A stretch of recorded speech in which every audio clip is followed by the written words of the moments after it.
देखते हैं। देखिए बाबू, सविनय अवज्ञा आंदोलन, सविनय अवज्ञा आंदोलन,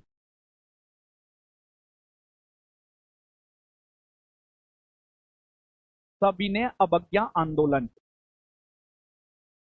अगर इस आंदोलन की हम बात करें तो यह गांधी जी के नेतृत्व में होने वाला दूसरा बड़ा जन आंदोलन था।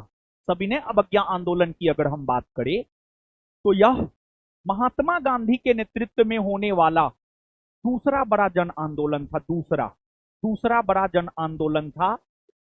और इस दूसरे बड़े इस दूसरे बड़े जन आंदोलन की अगर हम बात करें तो इस दूसरे बड़े जन आंदोलन का नेतृत्व अगर देखा जाए तो इस दूसरे बड़े जन आंदोलन का भी नेतृत्व महात्मा गांधी ने ही किया था। अब बाबू आप देखिएगा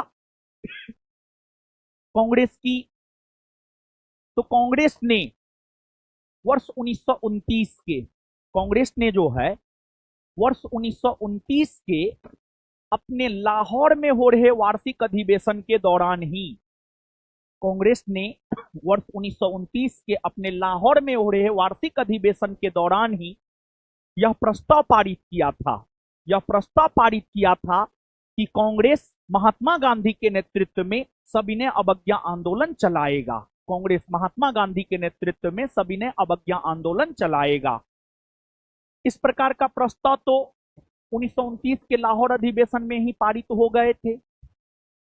लेकिन सविनय अवज्ञा आंदोलन की हम लोग बात करें बाबू, तो जो यह आंदोलन है, यह आंदोलन 1930 से 1934 के बीच में चला है। यह आंदोलन जो है 1930 से 1934 के बीच में यह आंदोलन चला है। और इस आंदोलन की अगर हम बात करें तो यह आंदोलन जो है बाबू आपको 2 चरण में चला है। यह आंदोलन जो है आपको 2 चरण में चला है।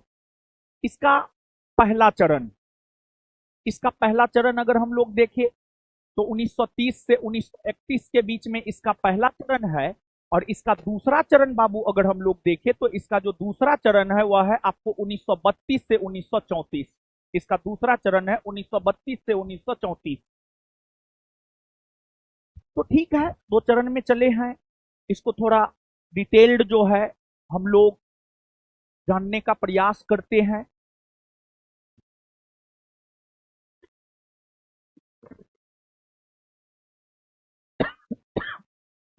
ये है विक्रम कुमार हो, इसको जो है ब्लॉक मार दीजिए। तो क्या लिखते रहता है यार। रोशन सर को रांची हॉस्पिटल में भर्ती कराया गया है। हम यहाँ क्लास ले रहे हैं, तुमको हम हॉस्पिटल में भर्ती नजर आ रहे हैं जी। मतलब क्या ही रह गया है यार।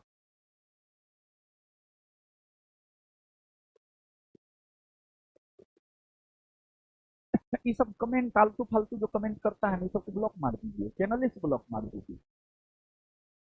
पढ़ने आया है यार, पढ़ो। यहाँ कमेंट कमेंट हटाइए। आज के नालायक निकम्मा का जो है ना, कोई कमी ना है संसार में। पढ़ने वाले लोगों की बहुत कमी है। पहले तो हमको लगता है कि जिस टाइम हम लोग पढ़ाई कर रहे थे हमको लगता है कि 20%, 10-20% विद्यार्थी पढ़ने वाला होता था। अब तो हमको लगता है कि मुश्किल से 5% विद्यार्थी पढ़ने वाला होता है। तो खैर ठीक है, फालतू कीचड़ में नहीं पढ़ना चाहिए। समझिएगा बात को। सविनय अवज्ञा आंदोलन 2 चरण में चले हैं। पहला चरण 1930 से 1931, दूसरा चरण 1932 से 1934। अब देखिएगा बाबू आप कि सविनय अवज्ञा आंदोलन, महात्मा गांधी की एक पत्रिका हुआ करती थी यंग इंडिया। महात्मा गांधी की अगर हम बात करें तो महात्मा गांधी की एक पत्रिका हुआ करती थी यंग इंडिया। महात्मा गांधी की जो पत्रिका यंग इंडिया हुआ करती थी, महात्मा गांधी ने अपनी पत्रिका यंग इंडिया के जरिए ब्रिटिश सरकार से 11 प्रकार की मांगे की। महात्मा गांधी ने अपनी पत्रिका यंग इंडिया के जरिए जनवरी 1930 में महात्मा गांधी ने अपनी पत्रिका यंग इंडिया के जरिए जनवरी 1930 में ब्रिटिश सरकार से 11 प्रकार की मांगे की, जिसे 11 सूत्री मांग कहा गया, जिसे 11 सूत्री मांग कहा गया।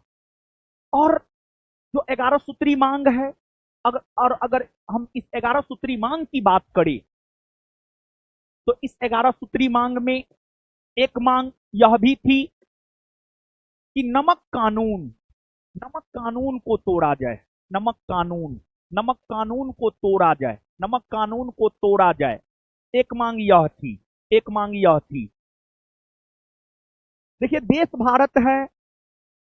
जब आप भारत को मानचित्र पर देखेंगे, भारत समुद्री सीमा भी बनाता है, तो समुद्र के पानी से नमक बनता था और उस नमक के ऊपर भी भारतीयों से कर लिया जाता था। तो गांधी जी के सोच को देखिए, गांधी जी कितने दूरदर्शी थे। चुना किस चीज को? नमक को चुना। और नमक हर किसी की जरूरत है, चाहे वह खाकपति है, चाहे वह लाखपति है, चाहे वह अर्थ पर है, चाहे वह फर्श पर है, चाहे वह अमीर है, चाहे वह गरीब है, नमक हर किसी की जरूरत होती है। गांधी जी ने नमक को चुना। तो गांधी जी जो 11 सूत्री मांग की थी, उस 11 सूत्री मांग में गांधी जी ने एक मांग यह की थी कि नमक कानून को तोड़ा जाए, नमक कानून को तोड़ा जाए। और इसके अलावे गांधी जी ने दूसरा मांग यह की थी, वस्त्र उद्योग को संरक्षण दिया जाए, वस्त्र उद्योग को संरक्षण दिया जाए, वस्त्र उद्योग को संरक्षण दिया जाए। फिर तीसरी मांग गांधी जी ने यह की थी कि सेना के व्यय में, यानी सेना के खर्च में, सेना के व्यय में 50% तक कटौती की जाए, 50% तक कटौती की जाए, 50% तक कटौती की जाए।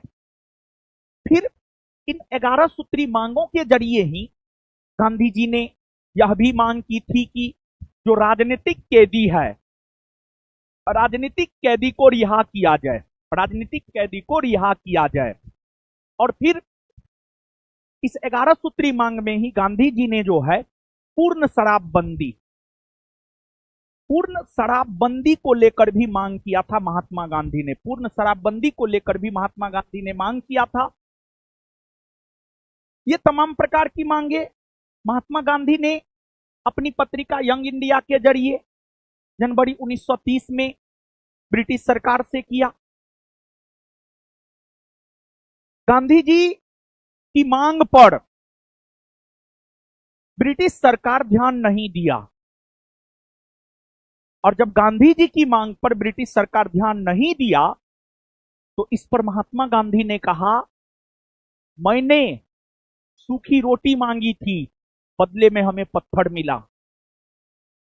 और फिर आगे चलकर साबरमती में फरवरी 1930 में और 14 फरवरी 1930 को, फरवरी 1930 में,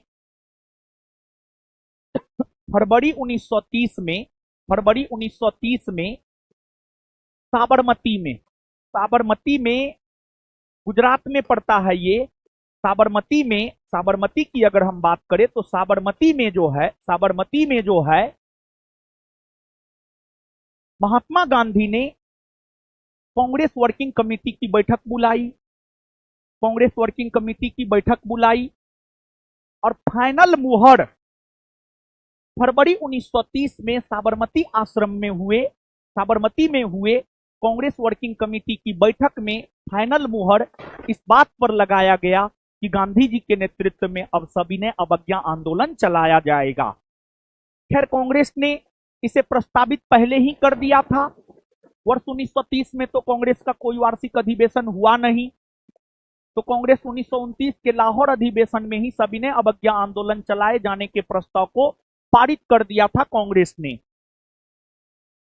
और गांधी जी पहला टारगेट नमक को किए, गांधी जी पहला टारगेट नमक को किए और नमक कानून को तोड़ने के लिए महात्मा गांधी ने डांडी मार्च किया। नमक कानून को तोड़ने के लिए महात्मा गांधी ने जो है बाबू आपको डांडी मार्च किया। नमक कानून को तोड़ने के लिए महात्मा गांधी ने डांडी मार्च किया, डांडी मार्च। गांधी जी ने डांडी मार्च किया, डांडी मार्च।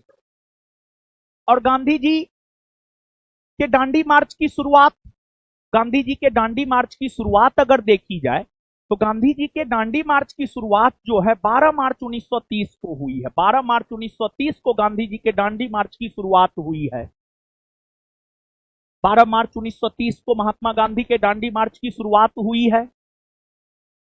और यह जो डांडी मार्च था, इस डांडी मार्च की शुरुआत साबरमती आश्रम से हुई है। साबरमती आश्रम, साबरमती आश्रम से हुई है। साबरमती आश्रम, जिसे सत्याग्रह आश्रम भी कहते हैं। महात्मा गांधी जब दक्षिण अफ्रीका से वापस लौटे थे तो गांधी जी इसी साबरमती आश्रम में रहते थे, और इसी साबरमती आश्रम में रहते हुए महात्मा गांधी ने कई सारे सत्याग्रह किए। महात्मा गांधी ने कई सारे सत्याग्रह किए, जिस वजह से इस साबरमती आश्रम को सत्याग्रह आश्रम के नाम से भी जाना जाता है।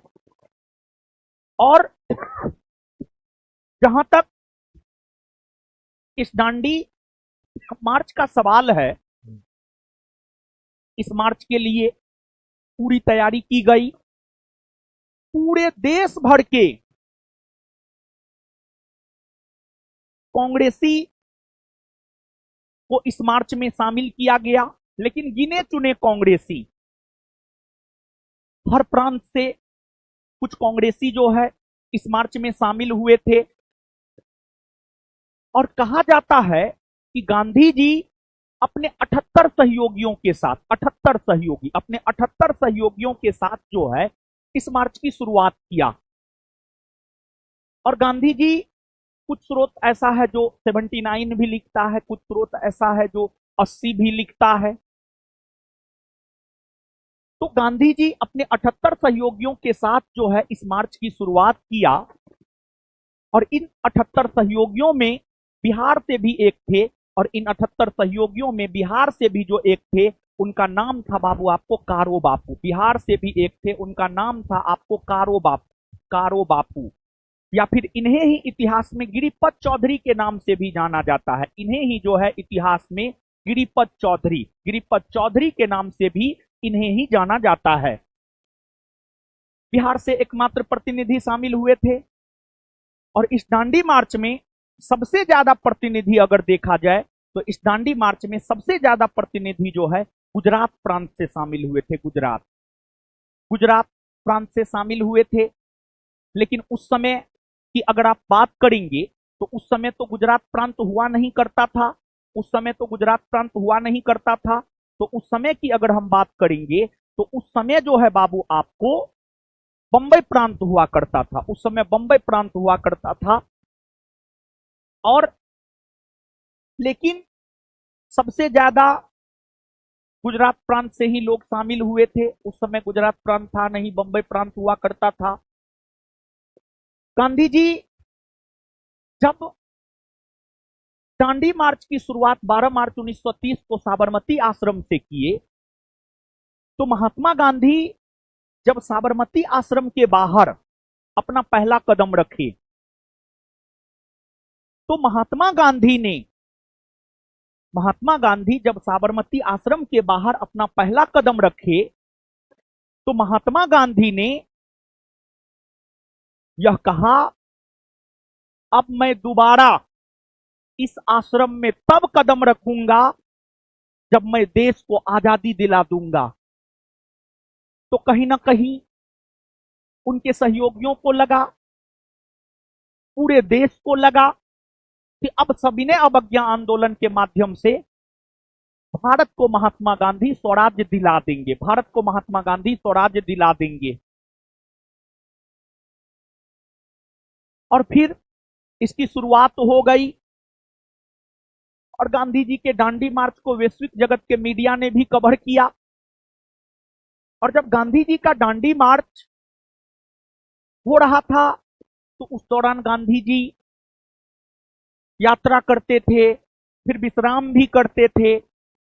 ऐसा नहीं है कि हमेशा चलते ही रहते थे, विश्राम भी करते थे।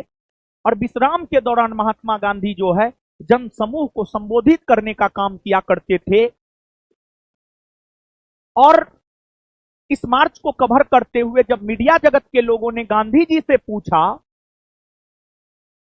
कि आप इस मार्च में, इस आंदोलन में विश्व के लोगों से क्या चाहते हैं, तो महात्मा गांधी ने यह कहा कि मैं इस मार्च में, इस आंदोलन में विश्व के लोगों से सिर्फ सहानुभूति चाहता हूं।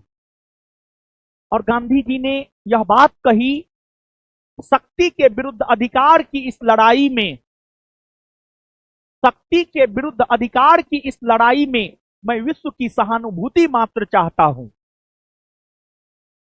यहां पर शक्ति शब्द का प्रयोग ब्रिटिश सरकार के लिए किया जा रहा था। नो डाउट ब्रिटिश सरकार बहुत शक्तिशाली था, तो शक्ति के विरुद्ध अधिकार की इस लड़ाई में मैं विश्व की सहानुभूति मात्र चाहता हूं, ऐसा महात्मा गांधी ने कहा। और यह मार्च 24 दिन तक चला और इस मार्च के दौरान अल्प समय के लिए गांधी जी की गिरफ्तारी भी हुई थी। और जब गांधी जी की गिरफ्तारी हुई थी तो फिर उस अल्प समय के लिए इस मार्च का नेतृत्व अब्बास तैयब जी ने किया था। अब्बास तैयब जी ने जो है इस मार्च का नेतृत्व किया था। अब्बास तैयब जी। और यह मार्च अगर देखा जाए तो यह मार्च जो है 24 दिन तक चला। इस अवधि के दौरान महात्मा गांधी ने 241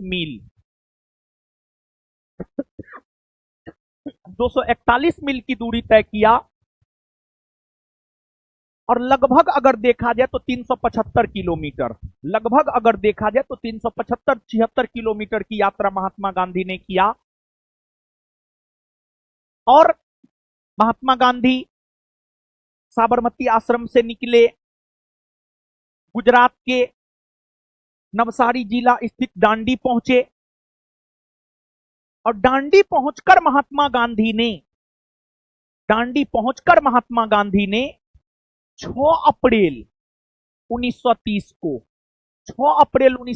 को समुद्र के पानी से सांकेतिक तौर पर नमक बनाया और नमक कानून को तोड़ने की घोषणा महात्मा गांधी ने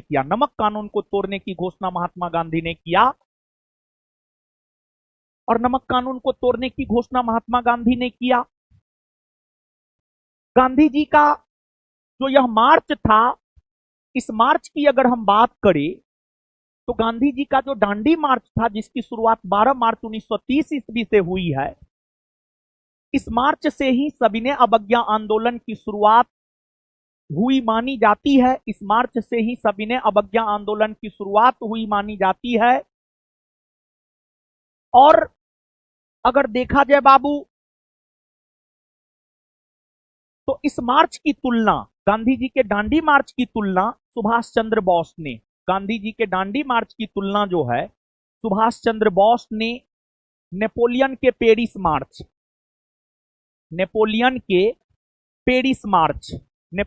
पेरिस मार्च और मुसोलिनी के रोम मार्च से किया। मुसोलिनी के रोम मार्च से सुभाष चंद्र बोस ने गांधी जी के दांडी मार्च की तुलना की। इस प्रकार दांडी मार्च के जरिए नमक कानून को तोड़ा गया। और जिस प्रकार आज के डेट में आप देखते होंगे कि 2 अक्टूबर के अवसर पर जो है हमारे प्रधानमंत्री श्री नरेंद्र मोदी जी कहीं पर जाकर झाड़ू पकड़कर झाड़ू लगा देते हैं और देश के लोगों को यह संदेश देते हैं, आप सब लोग भी इस मुहिम में शामिल होइए, देश को स्वच्छ बनाना है। और गांधी जी का भी सपना था स्वच्छ भारत होना चाहिए, स्वस्थ भारत होना चाहिए, शिक्षित भारत होना चाहिए, बेरोजगारी से मुक्त भारत होना चाहिए, गरीबी से मुक्त भारत होना चाहिए। ऐसा गांधी जी का भी सपना था। तो एक प्रकार से स्वच्छ भारत अभियान के जरिए गांधी जी के सपना को पूरा करने का काम किया जा रहा है।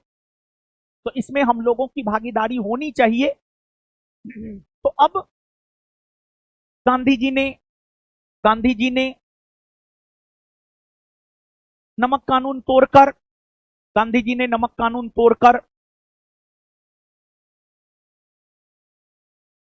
देश के लोगों को यह संदेश दिया कि आप भी अपने आसपास समुद्र है, समुद्र में जाइए, नदी है, नदी में जाइए, झील है, झील में जाइए, तालाब है, तालाब में जाइए और एक मार्च निकालिए और जो जहां है वहीं पर सांकेतिक तौर पर नमक कानून को तोड़कर एक संदेश दीजिए देश के लोगों को।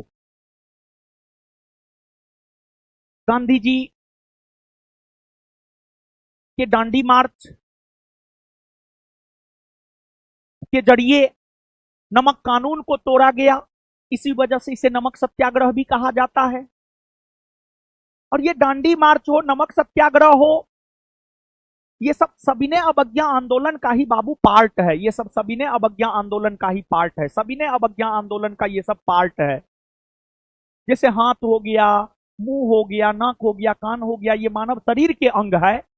उसी प्रकार से आप ये मत समझिएगा कि दांडी मार्च अलग है, नमक सत्याग्रह अलग है, सविनय अवज्ञा आंदोलन अलग है। नहीं, ये सब सविनय अवज्ञा आंदोलन के पार्ट हैं। और गांधी जी के कहने पर देश के अलग अलग भागों में मार्च निकाले गए, जिसमें तमिलनाडु में मार्च निकालने का काम चक्रवर्ती राजगोपालाचारी ने किया था। फिर आपको अलग अलग क्षेत्रों में अलग अलग नेताओं ने जो है मार्च निकालने का काम किया और सांकेतिक तौर पर नमक बनाकर नमक कानून को तोड़ने की घोषणा किया। और इस प्रकार सविनय अवज्ञा आंदोलन जोर शोर से चल पड़े। और सविनय अवज्ञा आंदोलन की अगर हम लोग बात करें बाबू, तो सविनय अवज्ञा आंदोलन का सबसे प्रबल केंद्र अगर देखा जाए तो सबसे प्रबल केंद्र बना था धरासना। सबसे प्रबल केंद्र बना था धरासना। सबसे प्रबल केंद्र बना था धरासना। और इस धरासना में आंदोलन का नेतृत्व श्रीमती सरोजिनी नायडू कर रही थी। और धरासना में जो है नमक का बहुत बड़ा कारखाना था, उस पर धावा बोलने का काम किया गया था सरोजिनी नायडू के नेतृत्व में। और जब धरासना में स्थित नमक कारखाना पर धावा बोलने का काम सरोजिनी नायडू के नेतृत्व में हुआ था, तो फिर इसमें गांधी जी के पुत्र मणिलाल भी इसमें शामिल थे। गांधी जी के पुत्र मणिलाल भी इसमें शामिल थे। गांधी जी के पुत्रों की चर्चा नहीं होती है, लेकिन गांधी जी के पुत्रों ने भी आंदोलन में अपनी भागीदारी अपनी तरीका से सुनिश्चित करने का काम किया था। और जब सविनय अवज्ञा आंदोलन चलने लगे तो पूर्व की भांति महात्मा गांधी देश के लोगों से यह आह्वान किए कि विदेशी वस्त्रों का बहिष्कार किया जाए, विदेशी वस्तुओं का बहिष्कार किया जाए, अंग्रेजी सरकार को कर देना बंद किया जाए। गांधी जी ने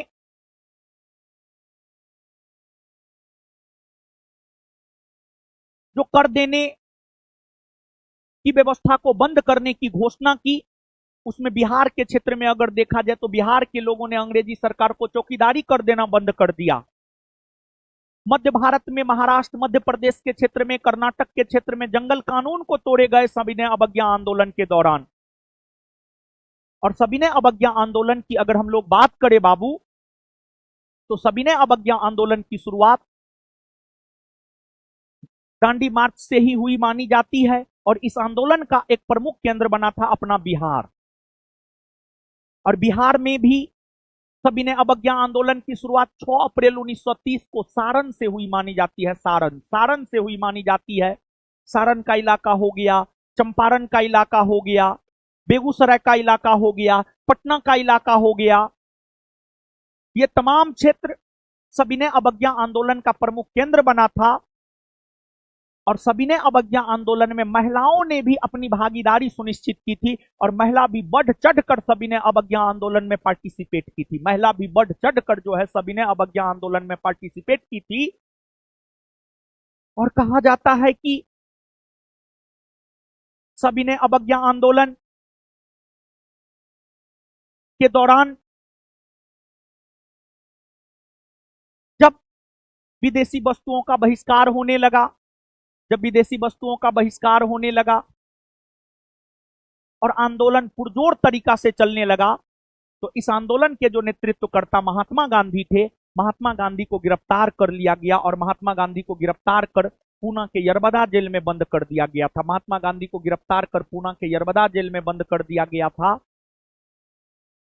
और महात्मा गांधी सविनय अवज्ञा आंदोलन के दौरान जो पूना के यरबदा जेल में बंद थे, उस जेल की तुलना महात्मा गांधी ने मंदिर से किया है। पूना के यरबदा जेल की तुलना महात्मा गांधी ने मंदिर से किया है और जेल में रहते हुए महात्मा गांधी आंदोलनकारियों के साथ पत्राचार किया करते थे। पत्राचार किया करते थे। गांधी जी जो है आंदोलनकारियों के नाम खत लिखते थे, आंदोलनकारी गांधी जी के नाम खत लिखा करता था। उसमें आंदोलनकारी गांधी जी के प्रति अपनी चिंता व्यक्त किया करते थे। तो उसी पर महात्मा गांधी यह कहे कि आप ये मत समझिए कि हम जेल में बंद है, बल्कि हम मंदिर में बंद है। और उस दौरान ही महात्मा गांधी ने songs from prison, songs from prison नामक songs from prison, songs from prison नामक गीत महाकाव्य की रचना महात्मा गांधी के द्वारा किया गया और इसके जरिए जो है गांधी जी लोगों को प्रेरित करने का काम कर रहे थे। और इस दौरान महिलाओं ने मंजरी सेना, बच्चों ने बांडी सेना का गठन किया था। और इस आंदोलन के दौरान जब गांधी जी जेल में बंद थे, विदेशी वस्तुओं का बहिष्कार हो रहा था, तो ब्रिटिश सरकार को व्यापार में काफी घाटा हो रहा था और ब्रिटेन के जो उद्योगपति थे उन्हें व्यापार में काफी घाटा का सामना करना पड़ रहा था। तो ब्रिटेन के उद्योगपति ब्रिटेन की सरकार के ऊपर दबाव बना रहा था, कुछ भी कीजिए लेकिन व्यापार बहाल करवाइए। तो फिर तेज बहादुर सप्रू ने प्रयास किया। तेज बहादुर सप्रू हो गए, एमआर जयकर हो गए, इन लोगों ने प्रयास किया। और उस समय जब सविनय अवज्ञा आंदोलन शुरू हुआ था तो उस समय वायसराय इरविन हुआ करते थे। इरविन ने भी प्रयास किया कि गांधी जी के साथ वार्ता किया जाए, गांधी जी के साथ वार्ता किया जाए और फिर से ब्रिटिश व्यापार को भारत में बहाल करवाने का काम किया जाए। लेकिन उससे पहले अंग्रेजों को यह लग रहा था कि ठीक है, कांग्रेस, गांधी जी हम लोगों के पक्ष में नहीं है, लेकिन और भी लोग तो है हम लोगों के पक्ष में। मुसलमान हम लोगों के पक्ष में है और भी भारत के अलग वर्ग के लोग हम लोगों के पक्ष में है। तो फिर एक प्रकार से कहिए तो अंग्रेजों का व्यापार जो कमजोर पड़ रहा था, उसी के मद्देनजर गोलमेज सम्मेलन आयोजित किए गए। गोलमेज सम्मेलन जिसमें प्रथम गोलमेज सम्मेलन की अगर हम बात करें तो प्रथम गोलमेज सम्मेलन नवंबर 1930 में हुआ। प्रथम गोलमेज सम्मेलन की अगर हम बात करें बाबू, तो जो प्रथम गोलमेज सम्मेलन है, प्रथम गोलमेज सम्मेलन जो है नवंबर 1930 में हुआ। नवंबर 1930 में प्रथम गोलमेज सम्मेलन हुआ। प्रथम गोलमेज सम्मेलन नवंबर 1930 में हुआ। जब प्रथम गोलमेज सम्मेलन नवंबर 1930 में प्रारंभ हुआ तो इस समय कांग्रेस के अधिकतर प्रमुख नेता जेल में बंद थे। कांग्रेस इस गोलमेज सम्मेलन में भाग भी नहीं लिया। कांग्रेस इस गोलमेज सम्मेलन में भाग भी नहीं लिया। लेकिन जैसे आज के डेट में क्या है, मोदी जी मतलब भारत, भारत मतलब मोदी जी, सामान्य तौर पर लोग यही समझते हैं, लेकिन ऐसी बात है नहीं। लेकिन उस समय की जो स्थिति थी उस समय की स्थिति थी, कांग्रेस का मतलब भारत, भारत का मतलब कांग्रेस। तो प्रथम गोलमेज सम्मेलन में कांग्रेस भाग नहीं लिया, मतलब ये वही स्थिति हो गई बिना दुल्हा का बारात। कुछ इतिहासकार तो प्रथम गोलमेज सम्मेलन की तुलना बिना दुल्हा के बारात से करते हैं। बिना दुल्हा का बारात, बिना दुल्हा का बारात अगर किसी के दरवाजे पे लग जाए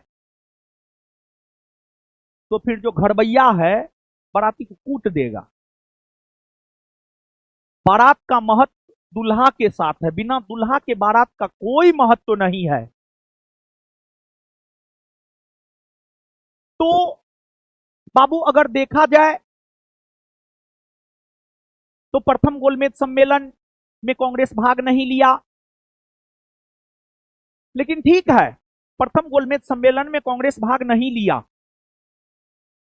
लेकिन प्रथम गोलमेज सम्मेलन में टोटल 89 प्रतिनिधि भाग लिए थे भारत की तरफ से। 89 प्रतिनिधि भाग लिए थे, जैसे सर तेज बहादुर सप्रू हो गए, एम.आर. जयकर हो गए, मोहम्मद अली जिन्ना हो गए, डॉक्टर भीमराव अंबेडकर हो गए। ये तमाम ऐसे लोग हुए जो प्रथम गोलमेज सम्मेलन में भाग लेने का काम किया, लेकिन कांग्रेस था नहीं, कोई परिणाम निकलकर सामने आया नहीं। और ठीक है, कोई परिणाम निकलकर सामने नहीं आया। जब आप तैयारी करते हैं नया नया, हो सकता है आप एग्जाम दिए, आपका रिजल्ट ना हो, लेकिन अगर आप लगातार लगे रहते हैं तो एक ना एक दिन रिजल्ट जरूर हो जाता है। लेकिन हां, प्रथम गोलमेज सम्मेलन पहला अवसर हुआ, प्रथम गोलमेज सम्मेलन पहला अवसर हुआ जिसमें, प्रथम गोलमेज सम्मेलन पहला अवसर हुआ जिसमें जिसमें जिसमें जिसमें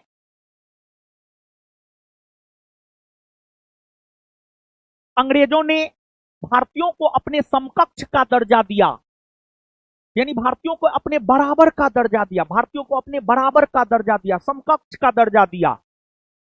इससे पहले क्या होता था, अंग्रेज कुर्सी पे बैठता था, अब भारतीय नीचे में बैठता था। लेकिन प्रथम गोलमेज सम्मेलन में पहली बार ऐसा हुआ कि अंग्रेजों ने भारतीयों के साथ कुर्सी शेयर किया, एक कुर्सी पर, एक मेज पर बैठकर भारतीयों ने अंग्रेजों के साथ वार्ता किया। तो प्रथम गोलमेज सम्मेलन का जब कोई परिणाम निकलकर सामने नहीं आया, तो यहां पर थोड़ा सा हम चर्चा कर देते हैं गोलमेज सम्मेलन का और फिर आगे बढ़ेंगे हम लोग। जहां तक गोलमेज सम्मेलन का सवाल है, गोलमेज सम्मेलन जो है लंदन में आयोजित हुआ था, लंदन। गोलमेज सम्मेलन का जहां तक सवाल है, गोलमेज सम्मेलन जो है बाबू आपको लंदन में आयोजित हुआ था, और लंदन के जेम्स पैलेस में, लंदन के जेम्स पैलेस में जो है गोलमेज सम्मेलन आयोजित हुआ था, लंदन के जेम्स पैलेस में जो है गोलमेज सम्मेलन आयोजित हुआ था। प्रथम गोलमेज सम्मेलन जिस प्रकार से नवंबर 1930 में हुआ, उसी प्रकार से द्वितीय गोलमेज सम्मेलन की अगर हम लोग बात करें तो जो द्वितीय गोलमेज सम्मेलन है सितंबर 1931 में हुआ, और जो तृतीय गोलमेज सम्मेलन है, अगर तृतीय गोलमेज सम्मेलन की हम लोग बात करें तो यह भी नवंबर 1932 में हुआ, यह नवंबर 1932 में हुआ। और तीनों के तीनों गोलमेज सम्मेलन लंदन में ही हुए थे। और इन गोलमेज सम्मेलनों के दौरान अगर देखा जाए तो इन गोलमेज सम्मेलनों के दौरान ब्रिटेन के सम्राट हुआ करते थे जॉर्ज पंचम, ब्रिटेन के सम्राट हुआ करते थे जॉर्ज पंचम, ब्रिटेन के सम्राट जॉर्ज पंचम हुआ करते थे। ब्रिटेन के सम्राट जो जॉर्ज पंचम हुआ करते थे, जॉर्ज पंचम ने ही तीनों गोलमेज सम्मेलन का उद्घाटन किया था, जॉर्ज पंचम ने ही तीनों गोलमेज सम्मेलन का उद्घाटन किया था। और इस दौरान ब्रिटेन के प्रधानमंत्री हुआ करते थे रैमजे मैकडोनाल्ड। इस दौरान अगर देखा जाए तो इस दौरान ब्रिटेन के जो प्रधानमंत्री हुआ करते थे, ब्रिटेन के प्रधानमंत्री की अगर हम लोग बात करें तो ब्रिटेन के प्रधानमंत्री हुआ करते थे Ramsay MacDonald. Ramsay MacDonald Britain के प्रधानमंत्री हुआ करते थे। रैमजे मैकडोनाल्ड ने ही तीनों गोलमेज सम्मेलन की अध्यक्षता की और बाबू एक बात आप याद रखिएगा, कांग्रेस ना तो प्रथम गोलमेज सम्मेलन में भाग लिया, ना तृतीय गोलमेज सम्मेलन में भाग लिया। कांग्रेस एकमात्र द्वितीय गोलमेज सम्मेलन में भाग लिया था। कांग्रेस एकमात्र द्वितीय गोलमेज सम्मेलन में भाग लिया था। अब देखिएगा बाबू, एक प्रश्न आपसे पूछा जाता है, कौन ऐसे भारतीय नेता थे जो तीनों गोलमेज सम्मेलन में भाग लिए थे? तो डॉक्टर भीमराव अंबेडकर। दलितों को उचित प्रतिनिधित्व दिलाने के लिए डॉक्टर भीमराव अंबेडकर तीनों गोलमेज सम्मेलन में पार्टिसिपेट करने का काम किए थे। अब देखिए, अब पुनः हम लोग लौटते हैं प्रथम गोलमेज सम्मेलन पर। प्रथम गोलमेज सम्मेलन में जब कोई परिणाम निकलकर सामने नहीं आया, तो फिर अंग्रेजी सरकार यह प्रयास करने लगा कि कैसे भी कांग्रेस के साथ समझौता हो जाए, ताकि कांग्रेस अगर गोलमेज सम्मेलन में भाग लेगा तभी कोई परिणाम निकल करके सामने आने वाला है, नहीं तो फिर कोई परिणाम निकलकर सामने आने वाला नहीं है। इसी के मद्देनजर प्रयास हुआ, ब्रिटिश सरकार कांग्रेस से समझौता करना चाहता था, तो फिर महात्मा गांधी को जेल से रिहा किया गया। महात्मा गांधी को जेल से रिहा किया गया।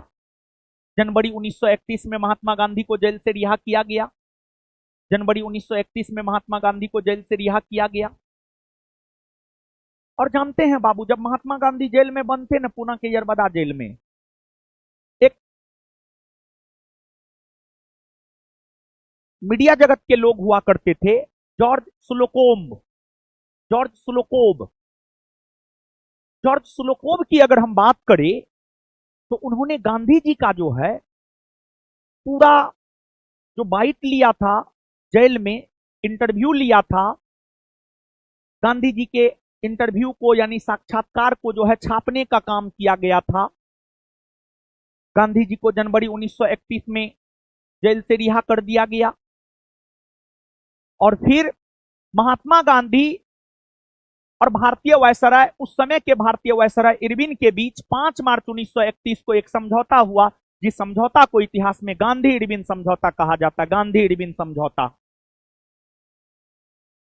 तो अब यहां पर बाबू हम लोग थोड़ा सा गांधी इरविन समझौता को देखते हैं। यहां पर जो है अब हम लोग बाबू थोड़ा सा गांधी इरविन समझौता को देखते हैं। गांधी इरविन समझौता। गांधी इरविन समझौता की अगर हम बात करें तो यह समझौता दिल्ली में हुआ, जिस वजह से इस समझौता को इतिहास में दिल्ली समझौता भी कहा जाता है। जिस वजह से इस समझौता को अगर देखा जाए तो इस समझौता को इतिहास में दिल्ली समझौता भी कहा जाता है। इस समझौता को इतिहास में दिल्ली समझौता भी कहा जाता है। दिल्ली समझौता भी कहा जाता है। यह समझौता 5 मार्च 1931 को हुआ और यह समझौता महात्मा गांधी और उस समय के वायसराय इरविन के बीच हुआ। यह जो समझौता हो रहा था, इस समझौता को लेकर के अलग अलग इतिहासकारों के द्वारा, नेताओं के द्वारा अलग अलग प्रकार की टिप्पणी की गई। जैसे कि एक भारतीय नेत्री हुआ करती थी उस समय की सरोजिनी नायडू। सरोजिनी नायडू की अगर हम बात करें तो जो सरोजिनी नायडू हुआ करती थी, सरोजिनी नायडू ने गांधी इरविन समझौता को दो महात्माओं का मिलन की संज्ञा दी। सरोजिनी नायडू ने गांधी इरविन समझौता को दो महात्माओं का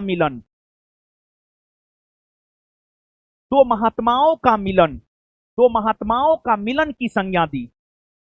फिर एक कांग्रेसी हुआ करते थे के.एम. मुंशी, कन्हैयालाल मानिकलाल मुंशी, जो कि प्रारूप समिति के एकमात्र कांग्रेसी सदस्य भी हुए। के.एम. मुंशी ने इस समझौता को, के.एम. मुंशी की अगर हम बात करें तो के.एम. मुंशी ने इस समझौता को युग प्रवर्तक घटना की संज्ञा दिया। युग प्रवर्तक घटना की संज्ञा दिया। और एक तरफ कांग्रेस के लोग इसे बढ़ा चढ़ाकर दिखा रहे थे, तो दूसरी तरफ ब्रिटेन के एक नेता Colin Campbell Johnson, Colin Campbell Johnson, Colin Campbell Johnson की अगर हम बात करें, तो जो कॉलिन कैंपबेल जॉनसन हुए, उन्होंने गांधी इरविन समझौता को गांधी जी के लिए संतावना पुरस्कार बतलाया, गांधी जी के लिए संतावना पुरस्कार बतलाया, गांधी जी के लिए संतावना पुरस्कार बतलाया। जैसे आप देखते होंगे बाबू कि किसी खास अवसर पर, जैसे बचपन में आप देखते होंगे कि 15 अगस्त 26 जनवरी के अवसर पर बच्चों के द्वारा भाषण दिया जाता है, और बच्चों के द्वारा जो भाषण दिया जाता है, उस भाषण में जिसका भाषण अच्छा होता है, पहला पुरस्कार, दूसरा पुरस्कार, तीसरा पुरस्कार दिया जाता है। लेकिन और भी छात्र मोटिवेट रहे, इसको लेकर जो है उसे संतावना पुरस्कार दे दिया जाता है, ताकि वो प्रेरित रहे। तो कॉलिन कैंपबेल जॉनसन ने गांधी इरविन समझौता को महात्मा गांधी के लिए संतावना पुरस्कार की संज्ञा दिया। ठीक है, आप जिस रूप में जज करना चाहते हैं आप जज कीजिए, कोई मतलब नहीं बनता है। लेकिन हां, अब कोई आपको किसी भी रूप में जज कर रहा है, छोड़िए उसको, गोली मारिए। आप उसको छोड़ करके अपने ऊपर काम कीजिए, अपने आप को परफेक्ट बनाने का प्रयास कीजिए, बात खत्म। दूसरों चीजों के ऊपर जो है, दूसरी बातों के ऊपर ध्यान देने से बेहतर है अपने आप को बेहतर बनाना है। तो अब ठीक है, ये तमाम प्रकार की बातें गांधी इरविन समझौता को लेकर हुई, लेकिन गांधी इरविन समझौता में था क्या? इस गांधी इरविन समझौता के जरिए हद तक गांधी जी के 11 सूत्री मांग को माना गया। तो देख रहे हैं, बिना आंदोलन का कुछ होता नहीं है, और संवैधानिक तरीका से गांधी जी ने आंदोलन किया। जेल भी गए गांधी जी, क्या दिक्कत है? देश को आजाद करवाने के लिए जेल गए, अपने लोगों को अधिकार दिलवाने के लिए जेल गए। और अगर गांधी जी जेल जाने से डर जाते, भगत सिंह फांसी पर चढ़ने से डर जाते, तो देश कभी आजाद नहीं होता। तो अब बाबू अगर देखा जाए तो गांधी इरविन समझौता के जरिए गांधी जी के 11 सूत्री मांग को माना गया। बदले में इरविन ने कहा कि ये जो आंदोलन है, सविनय अवज्ञा आंदोलन, इसको स्थगित कर दिया जाए। और फिर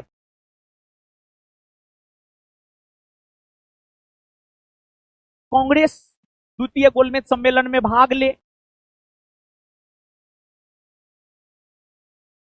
इस गांधी इरविन समझौता के तहत ही कुछ समय के लिए सविनय अवज्ञा आंदोलन को स्थगित कर दिया गया, और कांग्रेस ने इस गांधी इरविन समझौता के वजह से ही द्वितीय गोलमेज सम्मेलन में भाग लिया, द्वितीय गोलमेज सम्मेलन में भाग लिया, द्वितीय गोलमेज सम्मेलन में भाग लिया।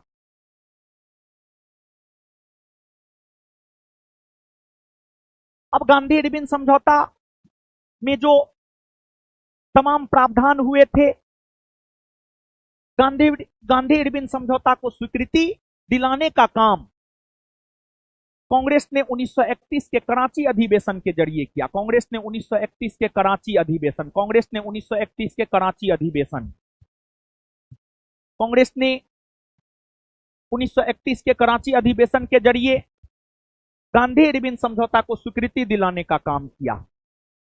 और जब गांधी इरविन समझौता को स्वीकृति दिलाने के लिए महात्मा गांधी पंजाब के रास्ते जा रहे थे कराची अधिवेशन में भाग लेने के लिए, तो गांधी जी को काला झंडा दिखाया गया था। लेकिन फिर भी गांधी जी पहुंचे वहां, गांधी इरविन समझौता को स्वीकृति दिलाए, और फिर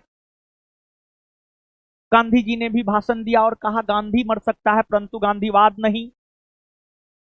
और यह जो कराची अधिवेशन है, इसकी अध्यक्षता सरदार वल्लभ भाई पटेल के द्वारा की गई थी। और इसी दौरान जो है कांग्रेस ने मौलिक अधिकार की मांग की थी, जिस मौलिक अधिकार के प्रारूप को तैयार पंडित जवाहरलाल नेहरू के द्वारा किया गया था। अब गांधी जी जब कराची अधिवेशन में भाग लेने के लिए जा रहे थे तो पंजाब के रास्ते में गांधी जी को काला झंडा पंजाब के युवाओं ने दिखाया था। क्यों दिखाया? गांधी इरविन समझौता और कराची अधिवेशन के बीच में ही 23 मार्च 1931 को भगत सिंह, सुखदेव और राजगुरु को फांसी दे दी गई थी। उसी से पंजाब के युवा काफी आहत थे और पंजाब के युवाओं को यह लग रहा था कि गांधी जी ने भगत सिंह को बचाने का प्रयास नहीं किया। लेकिन उस समय का जो समाचार पत्र है वो इस बात की पुष्टि करता है कि गांधी जी बचाने का प्रयास किए। गांधी जी इरविन से मिले, गांधी जी इरविन से मिले। तो इरविन के द्वारा कहा गया था कि भगत सिंह को कहिए अंग्रेजी सरकार के नाम से माफीनामा लिख दे, और अगर भगत सिंह अंग्रेजी सरकार के नाम से माफीनामा लिख देता है तो भगत सिंह को माफ कर दिया जाएगा। भगत सिंह तक यह संदेश पहुंचा, और जब यह संदेश भगत सिंह तक पहुंचा तो प्रथम दृश्य भगत सिंह ने माफीनामा लिखने से मना कर दिया।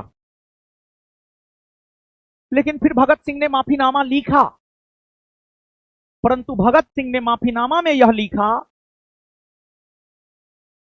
कि हम यह चाहते हैं कि ब्रिटिश सरकार को लग रहा है कि हमने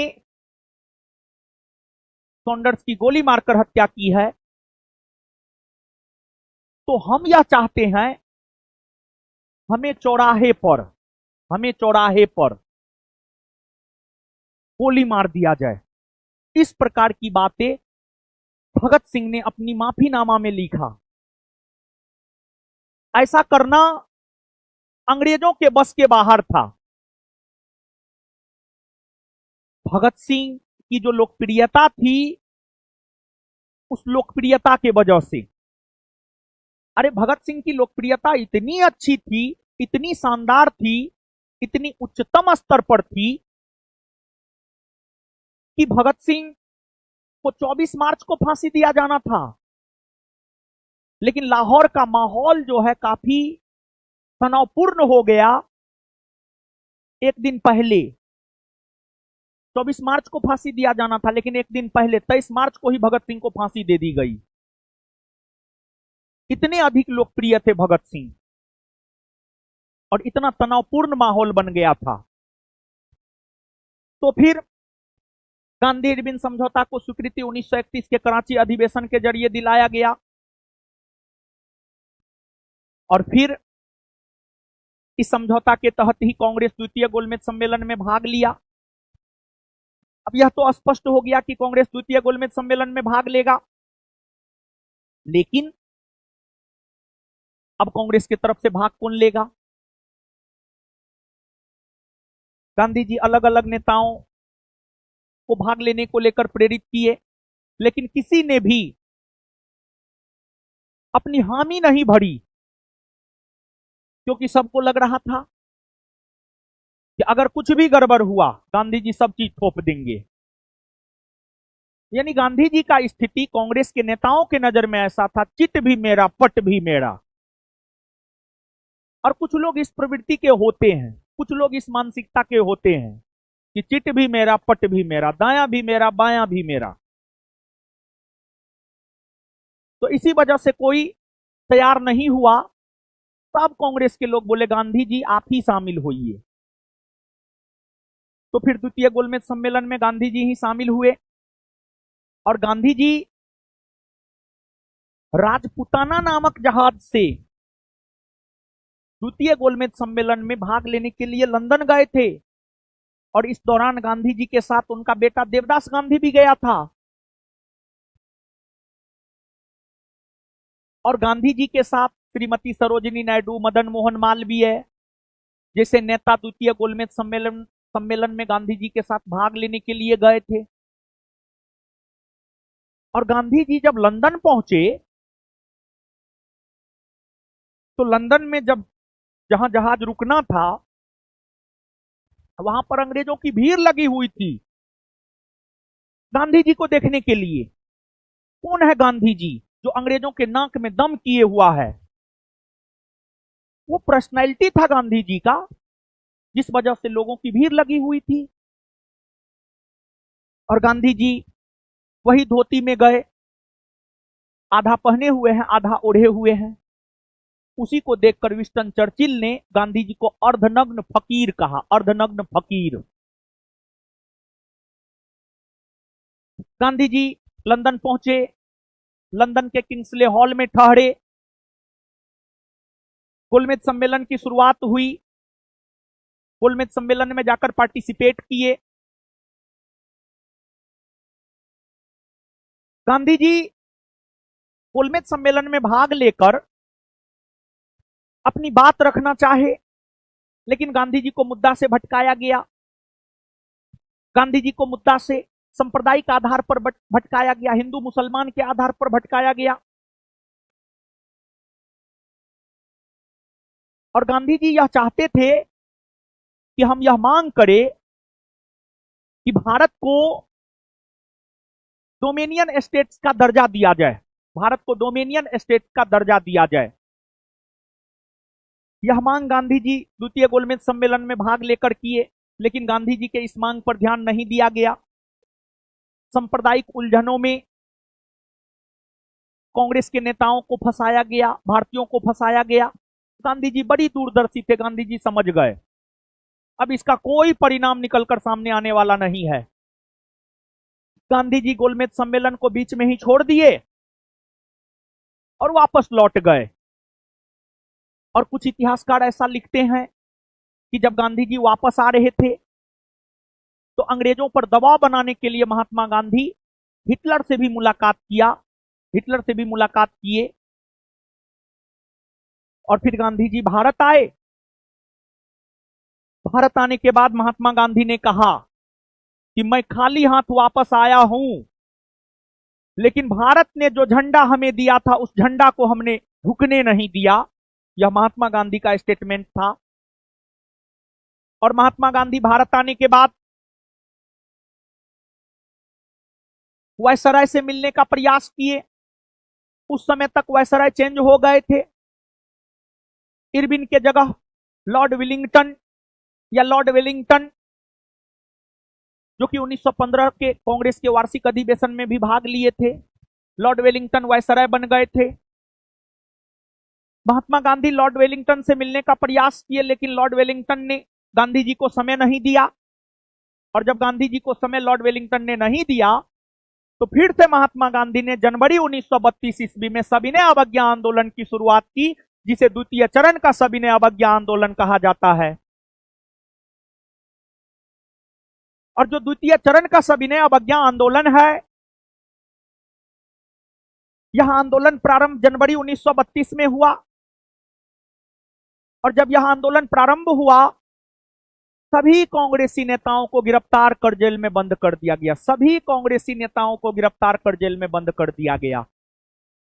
और कांग्रेस की सारी संपत्ति जब्त कर ली गई, कांग्रेस को गैर कानूनी संगठन घोषित कर दिया गया।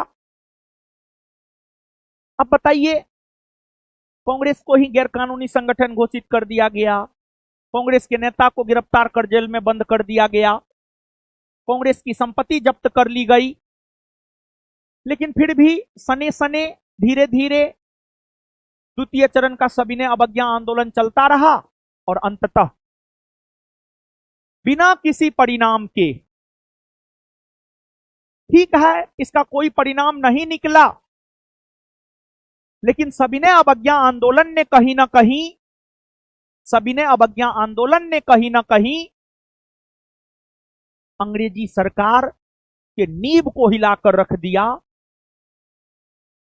अगर दशरथ मांझी चाहते कि एक दिन में ही हम पहाड़ तोड़ दे, नहीं संभव था।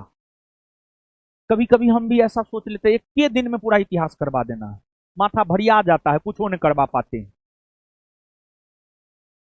तो इस मॉडर्न चल रहा है और इसके बाद जो है एंशिएंट और मेडिवल को भी हम लोग देख लेंगे। और फिर उसके बाद हम लोग सीधे करंट पे आएंगे, करंट पे काम करेंगे हम लोग बहुत जल्दी। करंट का अपडेटेड मटेरियल जो है, बस टाइपिंग हो गया है, करेक्शन भी चढ़ा दिए हैं। आज रात में टाइपिस्ट चढ़ा देगा करेक्शन, और फिर हमको लगता है कि सैटरडे होते होते जो है पूरा करंट हम आपको दे देंगे,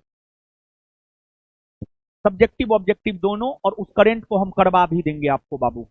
तो करंट भी हम आपको करवाएंगे, आप परेशान नहीं होइए, थोड़ा समय दीजिए बस।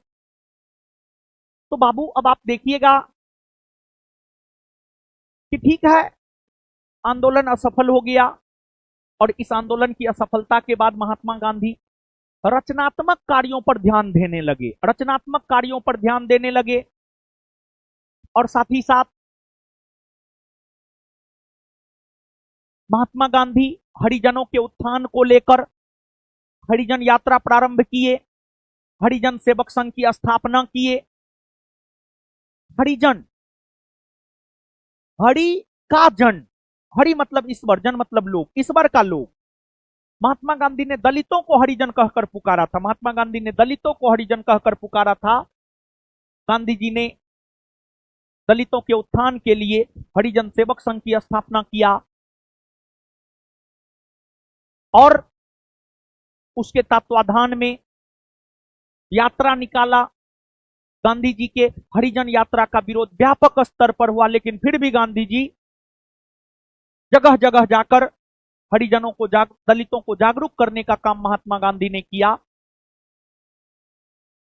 तो ऐसा नहीं है बाबू, जब गांधी जी आंदोलन कर रहे थे तो सब जगह गांधी जी के लिए फूल का माला बिछाया गया था, फूल बिछाया गया था, नहीं। कोई भी आंदोलन उलट करके देख लीजिए, चंपारण सत्याग्रह से लेकर भारत छोड़ो आंदोलन तक हमेशा विरोध हुआ, लेकिन गांधी जी अटल रहे, आंदोलन किए। अंग्रेजी सरकार की नींव को हिलाने का काम महात्मा गांधी के आंदोलन ने किया, और गांधी जी इस बात को समझते थे अंग्रेजों का व्यापार खत्म हो जाएगा, ये चल जाएगा, और हुआ भी वही। अंग्रेजों का व्यापार खत्म हुआ, वो अपना बोरा बिस्तर लेकर चल गया। अब देखिएगा बाबू आप, ठीक है, सविनय अवज्ञा आंदोलन समाप्त हो गए। अब यहां पर थोड़ा सा समझिएगा कि यहां पर जो हमने आपको बताया था तृतीय गोलमेज सम्मेलन, तृतीय गोलमेज सम्मेलन नवंबर 1932 में हुआ, लेकिन तृतीय गोलमेज सम्मेलन से ठीक कुछ माह पहले 16 अगस्त 1932 को 16 अगस्त 1932 को 16 अगस्त 1932 को ब्रिटेन के प्रधानमंत्री रेमजे मैकडोनाल्ड के द्वारा, ब्रिटेन के प्रधानमंत्री रेमजे मैकडोनाल्ड के द्वारा जो है सांप्रदायिक पंचाट की घोषणा की गई। सांप्रदायिक पंचाट की घोषणा की गई। सांप्रदायिक पंचाट यानी कम्युनल अवार्ड की घोषणा की गई। कम्युनल अवार्ड की घोषणा की गई। कम्युनल अवार्ड, सांप्रदायिक पंचाट की घोषणा की गई। और जानते हैं बाबू, ये जो सांप्रदायिक पंचाट की घोषणा है तृतीय गोलमेज सम्मेलन से ठीक पहले ब्रिटेन के प्रधानमंत्री रेमजे मैकडोनाल्ड ने किया था। इसकी घोषणा रेमजे मैकडोनाल्ड ने डॉक्टर भीमराव अंबेडकर के कहने पर किया था। डॉक्टर भीमराव अंबेडकर गोलमेज सम्मेलन में भाग लेकर यह मांग कर रहे थे कि दलितों को पृथक निर्वाचन का अधिकार दिया जाए। तो बाबू आपको एक प्रकार से दलितों को पृथक निर्वाचन का अधिकार, एक प्रकार से दलितों को पृथक निर्वाचन का अधिकार देने को लेकर सांप्रदायिक पंचाट की घोषणा हुई। सांप्रदायिक पंचाट की घोषणा हुई। जब यह घोषणा हुई थी तो उस समय में भी महात्मा गांधी पूना के यरबदा जेल में बंद थे। उस समय में भी महात्मा गांधी पूना के यरबदा जेल में बंद थे। पूना के यरबदा जेल में बंद थे। पूना के यरबदा जेल में महात्मा गांधी बंद थे। और महात्मा गांधी की अगर हम बात करें तो महात्मा गांधी को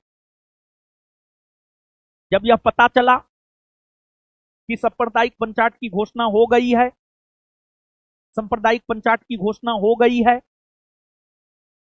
तो फिर महात्मा गांधी पूना के यरबदा जेल में ही 20 सितंबर 1932 को 20 सितंबर 1932 को आमरण अनशन पर बैठ गए। आमरण अनशन पर बैठ गए। आमरण अनशन पर बैठ गए।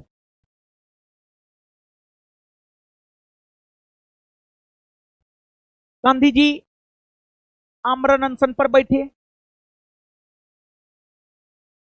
गांधी जी के आमरण अनशन का लक्ष्य था कि जब तक इस सांप्रदायिक पंचायत की घोषणा वापस नहीं होती है तब तक हम बैठे रहेंगे,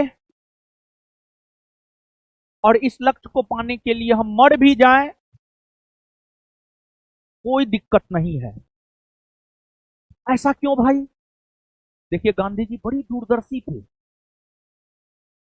गांधी जी इस बात को समझते थे कि जिस प्रकार 1909 के भारत शासन अधिनियम के तहत मुसलमानों को पृथक निर्वाचन का अधिकार देकर अंग्रेजी सरकार ने भारत के हिंदू और मुसलमानों के बीच एक गहरा खाई पैदा कर दिया है, उसी प्रकार इस सांप्रदायिक पंचायत के जरिए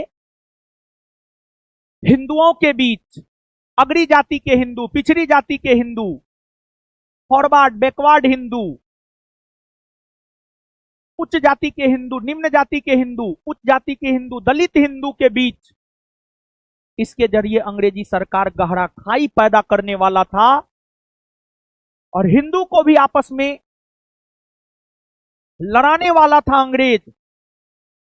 जिस प्रकार से अंग्रेजों ने भारत के हिंदू और मुसलमानों को लड़ाने का काम किया, अंग्रेजों के आगमन से पहले भारत के हिंदू मुसलमान इतना नहीं लड़ते थे। भारत के हिंदू मुसलमान जो एक दूसरे को अपना कट्टर दुश्मन समझने लगे, उसमें अंग्रेजों का भी योगदान है। अंग्रेज जो है एक प्रकार से कहिए तो आग में घी डालने का काम किया। तो जो काम अंग्रेजों ने भारत के हिंदू और मुसलमानों के बीच किया था, वही काम अंग्रेजों ने उच्च जाति के हिंदू और निम्न जाति के हिंदू के बीच करने का प्रयास किया। लेकिन गांधी जी समझ गए, बैठ गए आमरण अनशन पर।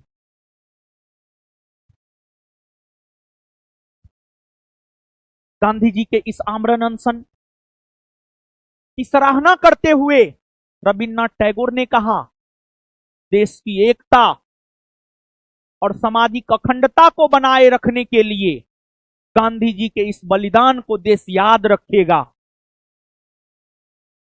गांधी जी जब आमरण अनशन पर बैठे थे तो इसकी सराहना करते हुए रविन्द्रनाथ टैगोर ने कहा, देश की एकता और सामाजिक अखंडता को बनाने के लिए गांधी जी के इस बलिदान को देश याद रखेगा।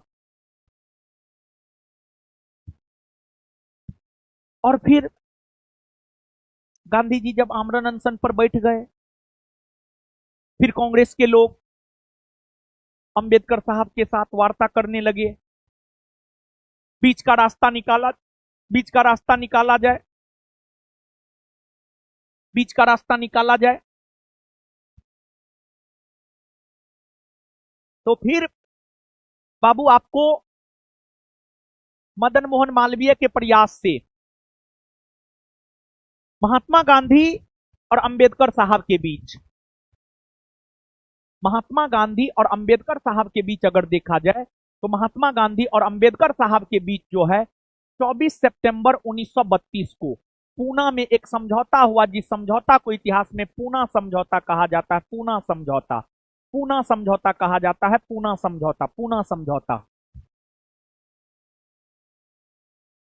समझौता पर महात्मा गांधी हस्ताक्षर नहीं किए थे। अंबेडकर साहब ने हस्ताक्षर किया, लेकिन महात्मा गांधी पूना समझौता पर हस्ताक्षर नहीं किए थे। और पूना समझौता के जरिए एक प्रकार से कहा जाए तो इस समझौता के जरिए जो है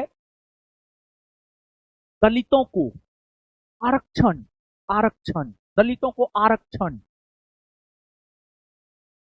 दिया गया।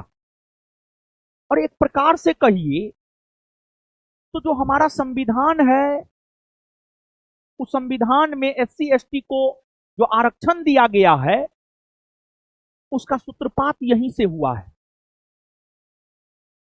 पूना समझौता के जरिए दलितों को आरक्षण दिया गया और बाबू आपको आप देखेंगे संविधान में, मूल संविधान से ही एससी एसटी को लोकसभा में आरक्षण दिया गया है, विधानसभा में आरक्षण दिया गया है। फिर आगे चलकर जब 73वां 74वां संविधान संशोधन के तहत पंचायती राज और नगरपालिका की व्यवस्थाएं आई तो पंचायती राज और नगरपालिका के व्यवस्था के अंतर्गत भी 73वां संविधान संशोधन के तहत पंचायती राज व्यवस्था में एससी एसटी के जनसंख्या के अनुपात में आरक्षण दिया गया। 74वां के तहत एससी एसटी को नगरपालिका में आरक्षण दिया गया। तो एक प्रकार से कहिए पूना समझौता ही जो है आरक्षण का सूत्रपात किया है, आरक्षण का। तो ये अगर देखा जाए बाबू तो यहां पर हमने आपके साथ सविनय अवज्ञा आंदोलन, गोलमेज सम्मेलन, पूना समझौता, सांप्रदायिक पंचाट, इन सभी बातों की चर्चा हमने आपके साथ किया है। अब आइए बाबू हम लोग अब इससे रिलेटेड अभी जो हम लोग पढ़े हैं इससे रिलेटेड जो प्रश्न है उस प्रश्न को हम लोग कर लेते हैं और फिर आगे बढ़ेंगे। आइए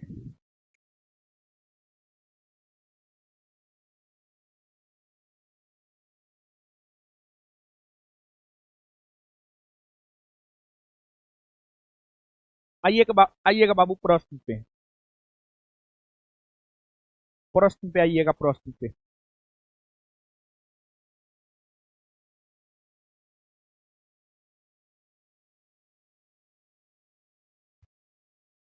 आ जाइए। दांडी यात्रा की गई है। दांडी यात्रा की अगर हम लोग बात करें तो दांडी यात्रा हुई है वर्ष 1930 में, वर्ष 1930 में। दांडी यात्रा कितने दिनों तक चली थी? दांडी यात्रा की अगर हम बात करें तो यह 24 दिनों तक चली थी, 24 दिनों तक। 1930 में महात्मा गांधी ने सविनय अवज्ञा आंदोलन कहां से प्रारंभ किया था? सविनय अवज्ञा आंदोलन कहां से प्रारंभ किया था? सविनय अवज्ञा आंदोलन कहां से प्रारंभ किया था? गांधी जी ने दांडी मार्च की शुरुआत 12 मार्च 1930 को साबरमती आश्रम से किया और वहीं से जो है आपको सविनय अवज्ञा आंदोलन की शुरुआत हुई मानी जाती है, यानी आंसर साबरमती होगा। महात्मा गांधी ने सविनय अवज्ञा आंदोलन कहां से प्रारंभ किया? साबरमती, साबरमती आश्रम से। और कहीं कहीं दांडी भी लिखता है, लेकिन दांडी मार्च की शुरुआत तो साबरमती आश्रम से ही किया था और दांडी मार्च के जरिए ही तो सविनय अवज्ञा आंदोलन की शुरुआत हुई थी। सविनय अवज्ञा आंदोलन के दौरान महात्मा गांधी के नेतृत्व में प्रसिद्ध दांडी मार्च ने लगभग कितनी दूरी तय की गई थी? 241 मील। नमक सत्याग्रह के दौरान बिहार में लोगों ने नमक बनाने के साथ साथ किस कर के विरोध के द्वारा सरकार का विरोध किया था? चौकीदारी कर, चौकीदारी कर, चौकीदारी कर। और बिहार ही नहीं बल्कि पूर्वी भारत में चौकीदारी कर का विरोध किया गया था। फिर मध्य भारत में महाराष्ट्र, कर्नाटक, मध्य प्रदेश के क्षेत्र में जंगल कानून का विरोध किया गया था। इसका आंसर हो जाएगा बाबू चौकीदारी कर। बिहार के लोगों ने चौकीदारी कर देना बंद कर दिया। नमक सत्याग्रह के दौरान बिहार के लोगों ने नमक बनाने के साथ साथ सरकार के विरुद्ध किस कर का विरोध किया था? चौकीदारी कर, चौकीदारी कर। उपर्युक्त में से कोई नहीं। गांधी जी के नमक सत्याग्रह का उद्देश्य था नमक कानून को निरस्त करना। हाँ, सरकार के सत्ता की कटौती, ऐसी तो कोई बात नहीं है। आम लोगों के लिए आर्थिक राहत। हाँ, अब मान लिया जाए नमक के ऊपर टैक्स लेता था, अब नमक के ऊपर जो है भारतीयों को टैक्स नहीं देना पड़ता तो आर्थिक राहत तो मिलती ही। भारत के लिए पूर्ण स्वराज। हाँ, सविनय अवज्ञा आंदोलन, नमक सत्याग्रह सविनय अवज्ञा आंदोलन का ही एक लक्ष्य था। और साबरमती आश्रम से जब इसकी शुरुआत महात्मा गांधी ने किया था तो महात्मा गांधी ने स्पष्ट तौर पर यह बात कहा था कि जब तक मैं इस आंदोलन के जरिए देश को आजादी नहीं दिलवा देता हूं तब तक मैं दोबारा साबरमती आश्रम में नहीं लौटूंगा। तो कहीं ना कहीं पूर्ण स्वराज भी लक्ष्य था। तो आंसर हो जाएगा उपर्युक्त में से एक से अधिक। इनमें से किस महिला ने बिहार में नमक सत्याग्रह में सक्रिय भाग लिया था? बिहार में नमक सत्याग्रह में सक्रिय भाग श्रीमती मीरा देवी, हसन इमाम, कुमार गौरीदास, ये सब भाग ली थी। उपर्युक्त में से एक से अधिक, आंसर डी हो जाएगा। सविनय अवज्ञा आंदोलन की असफलता के बाद गांधी जी ने महत्व दिया था। सविनय अवज्ञा आंदोलन की असफलता के बाद गांधी जी ने रचनात्मक कार्यक्रम को महत्व दिया था। रचनात्मक कार्यक्रम जैसे हरिजनों के उत्थान के लिए काम करने लगे, शिक्षा के विकास को लेकर काम करने लगे, और फिर महात्मा गांधी ने ही जो है आपको 1937 ईस्वी में वर्धा आश्रम में रहते हुए जो है वर्धा शिक्षा योजना जो है गांधी जी ने प्रस्तुत किया था। रचनात्मक कार्य में गांधी जी जुट गए थे, रचनात्मक कार्य। 6 अप्रैल 1930 को चंपारण में नमक सत्याग्रह का नेतृत्व किसने किया था? 6 अप्रैल 1930 को चंपारण में, चंपारण और सारण, आपको नमक सत्याग्रह का जो दो प्रारंभिक बिहार का जिला बना था, तो क्षेत्र बना था, एक चंपारण बना था और दूसरा सारण बना था, और यहां से नमक सत्याग्रह का नेतृत्व बिपिन बिहारी वर्मा ने किया था। बिपिन बिहारी वर्मा। बेगूसराय की चौकीदारी टैक्स के विरुद्ध आंदोलन एक हिस्सा था, यह सविनय अवज्ञा आंदोलन का हिस्सा था। सविनय अवज्ञा आंदोलन, बिहार के किसानों ने किस आंदोलन में चौकीदारी कर देने से इनकार कर दिया था? सविनय अवज्ञा आंदोलन के दौरान। सविनय अवज्ञा आंदोलन के दौरान। भागलपुर में नमक सत्याग्रह का नेतृत्व किसने किया था? भागलपुर में नमक सत्याग्रह का नेतृत्व महादेव लाल सराफ ने किया था। महादेव लाल सराफ। प्रभावती देवी किस क्षेत्र की स्वतंत्रता सेनानी थी? पटना। पटना की स्वतंत्रता सेनानी थी। और देखिए बाबू, खुदाई खिदमतगार आंदोलन, पता है खुदाई खिदमतगार आंदोलन तो खान अब्दुल गफ्फार खां के द्वारा चलाया गया था, जिन्हें सीमांत गांधी या फ्रंटियर गांधी या बादशाह खां के नाम से भी जाना जाता है। आपको खुदाई खिदमतगार आंदोलन आगे चलकर सविनय अवज्ञा आंदोलन का ही पार्ट हो गया था, और इस आंदोलन से जुड़े लोग जो है लाल कुर्ता पहना करते थे, जिस वजह से इसे लाल कुर्ता आंदोलन भी कहा जाता है। और खुदाई खिदमतगार का शाब्दिक अर्थ होता है ईश्वर का सेवक, ईश्वर का सेवक होता है। तो जो खुदाई खिदमतगार आंदोलन है, इसको संगठित किया था खान अब्दुल गफ्फार खान ने। गांधी इरविन समझौता हुआ था। गांधी इरविन समझौता की अगर हम लोग बात करें तो 5 मार्च 1931 को हुआ है, दिल्ली में हुआ है, जिस वजह से इसे दिल्ली समझौता भी कहते हैं। प्रसिद्ध गांधी इरविन समझौता किस वर्ष हुआ है? 1931 ईस्वी में हुआ है। 5 मार्च 1931 को कौन सी महत्वपूर्ण घटना घटित हुई है? 5 मार्च 1931 को गांधी इरविन समझौता हुआ है। गांधी इरविन समझौते के हस्ताक्षरित होने में किसने महत्वपूर्ण भूमिका निभाई थी? देखिए, गांधी इरविन समझौता कराने में तेज बहादुर सप्रू, एक बात समझिएगा आप, गांधी इरविन समझौता को करवाने में तेज बहादुर सप्रू और एम.आर. जयकर ने महत्वपूर्ण भूमिका निभाया था। और पूना समझौता जो गांधी जी और अंबेडकर साहब के बीच हुआ है, उसको करवाने में मदन मोहन मालवीय का महत्वपूर्ण योगदान था। तो यहां पर गांधी इरविन समझौता को लेकर पूछा जा रहा है सर तेज बहादुर सप्रू। 5 मार्च 1931 को कौन सा समझौता हुआ है? इरविन गांधी समझौता हुआ है या गांधी इरविन समझौता हुआ है? निम्न में से किस भारतीय नेता ने लंदन में प्रथम गोलमेज सम्मेलन कॉन्फ्रेंस में भाग लिया था? तो इसमें मौलाना मोहम्मद अली भाग लिए थे, मौलाना मोहम्मद अली। तीनों गोलमेज सम्मेलन में किसने भाग लिया था? हम आपको बताए हैं, डॉक्टर भीमराव अंबेडकर। कौन सा गोलमेज सम्मेलन 1932 में हुआ था? आप याद कीजिए, प्रथम गोलमेज सम्मेलन 1930 में, द्वितीय गोलमेज सम्मेलन 1931 में, और तृतीय गोलमेज सम्मेलन 1932 में हुआ है। तो तृतीय गोलमेज सम्मेलन की अगर हम लोग बात करें तो तृतीय गोलमेज सम्मेलन जो है 1932 में हुआ है। भारतीय राष्ट्रीय कांग्रेस ने किस गोलमेज सम्मेलन में भाग नहीं लिया था? तो भारतीय राष्ट्रीय कांग्रेस ने प्रथम गोलमेज सम्मेलन में भाग नहीं लिया, तृतीय गोलमेज सम्मेलन में भाग नहीं लिया। तो उपर्युक्त में से एक से अधिक, आंसर हो जाएगा ई। कांग्रेस ने सिर्फ एक गोलमेज सम्मेलन, द्वितीय गोलमेज सम्मेलन में भाग लिया था। द्वितीय गोलमेज सम्मेलन किस प्रश्न पर असफल रहा? सांप्रदायिक प्रतिनिधित्व के प्रश्न पर असफल रहा। डॉक्टर अंबेडकर और महात्मा गांधी के बीच दूसरे गोलमेज सम्मेलन संगोष्ठी के समय किस विषय पर मतांतर हो गया था? किस विषय पर मतांतर हो गया था? दलितों के लिए पृथक मतदान।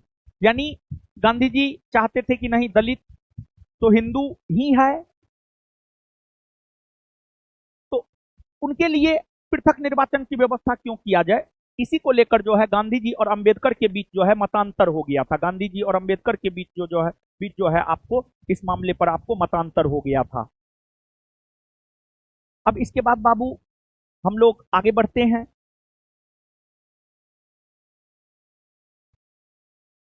महात्मा गांधी दिसंबर 1931 में खाली हाथ कहां से भारत लौटे थे? खाली हाथ कहां से लौटे थे? 1931 में कहां गए थे? द्वितीय गोलमेज सम्मेलन में भाग लेने के लिए लंदन गए थे और लंदन से वापस लौटे थे खाली हाथ।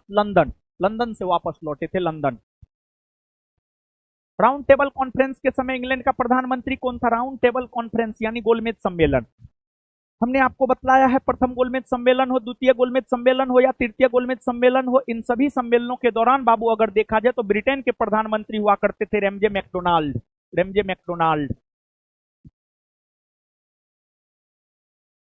और ये जो है विंस्टन चर्चिल हो गए, क्लीमेंट एटली हो गए। देश को जब 1947 में आजादी मिली थी तो उस समय ब्रिटेन के प्रधानमंत्री क्लीमेंट एटली थे और विंस्टन चर्चिल। जब आपको द्वितीय विश्व युद्ध हो रहा था 1939 से 1945 के दौरान, तो इस दौरान ब्रिटेन के प्रधानमंत्री विंस्टन चर्चिल थे, विंस्टन चर्चिल। पूना समझौता पर हस्ताक्षर कब किया गया है? पूना समझौता पर हस्ताक्षर 24 सितंबर 1932 को हुआ है। अगस्त 1932 के रैमजे मैकडोनाल्ड के सांप्रदायिक पंचायत के द्वारा पहली बार एक पृथक निर्वाचक समूह बनाया गया था। किसके लिए? मुसलमानों के लिए, भारतीय ईसाइयों के लिए, एंग्लो इंडियन के लिए, अछूतों के लिए। अछूतों के लिए या दलितों के लिए। सांप्रदायिक पंचायत के जरिए जो है दलित या अछूत को जो है पृथक निर्वाचन का अधिकार दिया गया था। आपको मुसलमानों को पृथक निर्वाचन का अधिकार 1909 के भारत शासन अधिनियम के तहत ही दे दिया गया है। भारतीय ईसाई और एंग्लो इंडियन को पृथक निर्वाचन का अधिकार अगर देखा जाए तो एंग्लो इंडियन और भारतीय ईसाई को पृथक निर्वाचन का अधिकार 1919 के भारत शासन अधिनियम के तहत दिया गया है। तो आंसर हो जाएगा डी। सांप्रदायिक अवार्ड एवं पूना पैक्ट में क्रमशः दलित वर्ग के लिए कितने सीटें दी गई? 71 व 47। 71 व 47। पूना समझौता का उद्देश्य था हिंदू मुस्लिम एकता, दलित वर्ग को प्रतिनिधित्व देना, राजाओं को विशेषाधिकार देना, द्वैत शासन पर पुनर्विचार करना। क्या होगा उत्तर बताइए? दलित वर्ग को प्रतिनिधित्व देना। भारत में स्वदेशी आंदोलन किस दौरान हुआ था? तो स्वदेशी आंदोलन जो है आपको गांधी जी का चंपारण सत्याग्रह, बंगाल विभाजन के विरुद्ध में। हाँ, बंगाल विभाजन के विरुद्ध में स्वदेशी आंदोलन हुआ था। इसकी चर्चा हम पहले कर चुके हैं। अब आगे आ जाइए बाबू, कांग्रेस समाजवादी पार्टी। देखिए अब यहां पर जो है आपको 1934 में सभी ने अवज्ञा आंदोलन स्थगित हुआ। इसके बाद अगर देखा जाए तो इसके बाद और भी बहुत सारी घटनाएं घटित हुई है। यानी आगे अगर आप अब देखेंगे तो 1934 से 1940 के बीच की घटनाओं को हम लोग पढ़ेंगे। 1934 से 1940 के बीच की घटनाओं को हम लोग पढ़ेंगे। तो 1934 से 1940 के बीच की घटना को जो हम लोग पढ़ेंगे, थोड़ा सा पढ़ते हैं। 1934 से 1940 के बीच की घटना। देखिए बाबू, आप ध्यान दीजिएगा कि समाजवाद एक विचारधारा है, व्यापक विचारधारा है। ये जयप्रकाश नारायण समाजवादी थे। आचार्य नरेंद्र देव समाजवादी थे। राम मनोहर लोहिया समाजवादी थे। नीतीश कुमार समाजवादी विचारधारा के नेता है। लालू यादव, रामविलास पासवान, सुशील मोदी, ये सभी समाजवादी विचारधारा से उभरे नेता हैं। समाजवाद एक विचारधारा है, इसमें सामाजिक न्याय की बात की जाती है। सामाजिक न्याय की बात की जाती है। देखिए सामाजिक न्याय आप समाज में देखेंगे भेदभाव है। कुछ लोग अमीर है तो बहुत अमीर है, कुछ लोग गरीब है तो बहुत गरीब है। ये क्या है? ये अंतर है।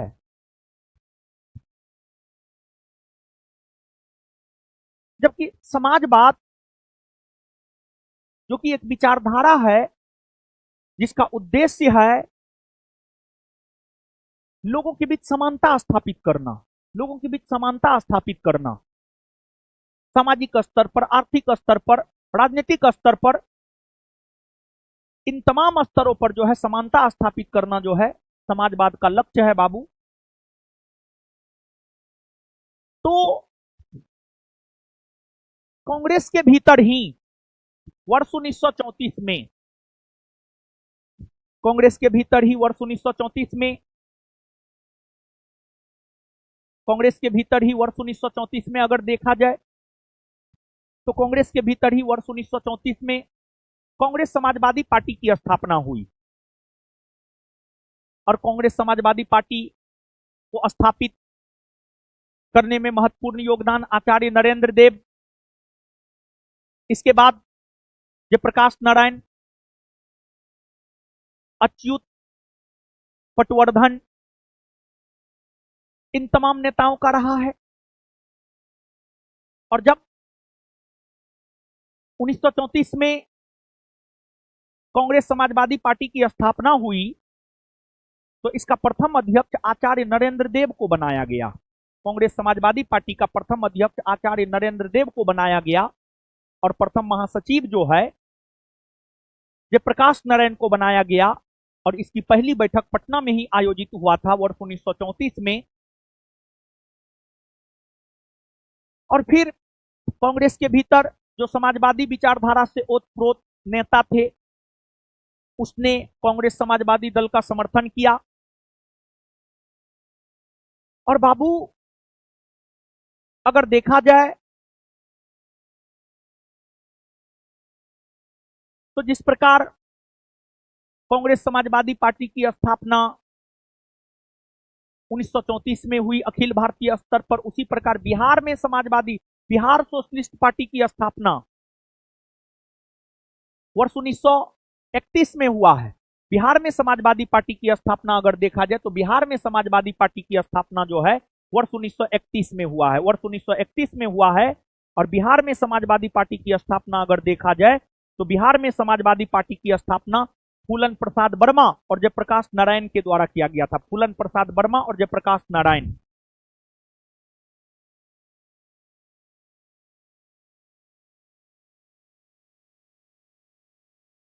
समाजवादी विचारधारा का कहीं ना कहीं देश की राजनीति पर प्रभाव पड़ा था और देश की राजनीति पर प्रभाव पड़ा था ऐसा हम इसलिए कह रहे हैं क्योंकि 1936 के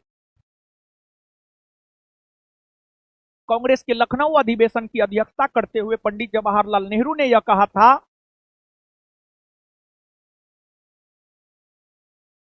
मैं स्वभाव से समाजवादी हूं, मैं भारत में समाजवादी राज्य की स्थापना करना चाहता हूं, समाजवाद ही भारत की समस्याओं का समाधान है और समाजवाद को लेकर ही मेरठ थीसिस 1936 में आया था। मेरठ थीसिस 1936 में समाजवाद की विचारधारा को प्रचारित प्रसारित करने को लेकर ही आया था। अब बाबू अगर देखा जाए तो अब हम लोग थोड़ा प्रश्न पर आते हैं। 1934 ईस्वी में कांग्रेस सोशलिस्ट पार्टी की स्थापना की गई थी। 1934 में कांग्रेस सोशलिस्ट पार्टी की स्थापना जवाहरलाल नेहरू और विनोबा भावे, जवाहरलाल नेहरू और जयप्रकाश नारायण, जयप्रकाश नारायण और आचार्य नरेंद्र देव, जयप्रकाश नारायण और आचार्य नरेंद्र देव के द्वारा किया गया था। आगे कांग्रेस सोशलिस्ट पार्टी का गठन किस वर्ष हुआ है? कांग्रेस सोशलिस्ट पार्टी का गठन 1934 में हुआ है। 1934 कांग्रेस सोशलिस्ट पार्टी की पहली बैठक हुई है पटना में। कांग्रेस सोशलिस्ट पार्टी की पहली बैठक पटना में हुई है वर्ष 1934 में। वर्ष 1934 में जयप्रकाश नारायण किस पार्टी से संबंधित थे? ऐसे तो जयप्रकाश नारायण का संबंध कांग्रेस से भी था, लेकिन कांग्रेस के भीतर विशेष तौर पर अगर देखा जाए तो जयप्रकाश नारायण का संबंध कांग्रेस सोशलिस्ट पार्टी से था, कांग्रेस समाजवादी दल से था। और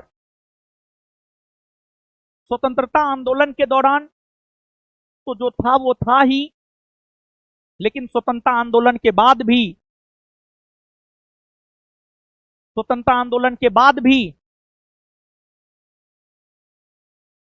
समाजवादी विचारधारा को आगे बढ़ाने का काम जयप्रकाश नारायण ने किया, राम मनोहर लोहिया ने किया।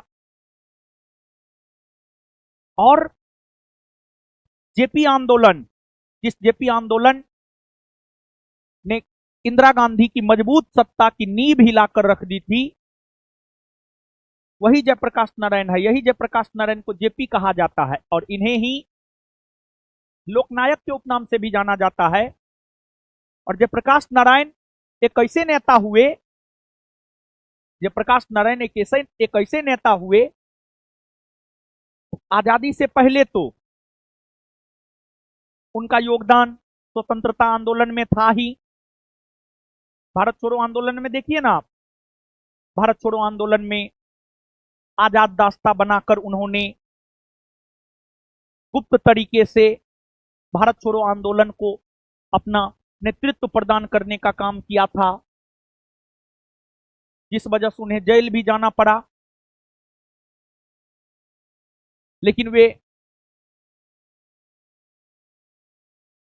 जेल से भी भाग गए थे। दीपावली के अवसर पर, दीपावली के अवसर का फायदा उठाते हुए वे जेल से भी निकल गए थे। और आपको आजादी के बाद भी वे सक्रिय रहे। तो इसका आंसर अगर देखा जाए बाबू, तो इसका आंसर हो जाएगा कांग्रेस समाजवादी पार्टी। जयप्रकाश नारायण किस पार्टी से जुड़े थे? Congress socialist party. Bihar socialist party के संस्थापक फूलन प्रसाद वर्मा और जयप्रकाश नारायण।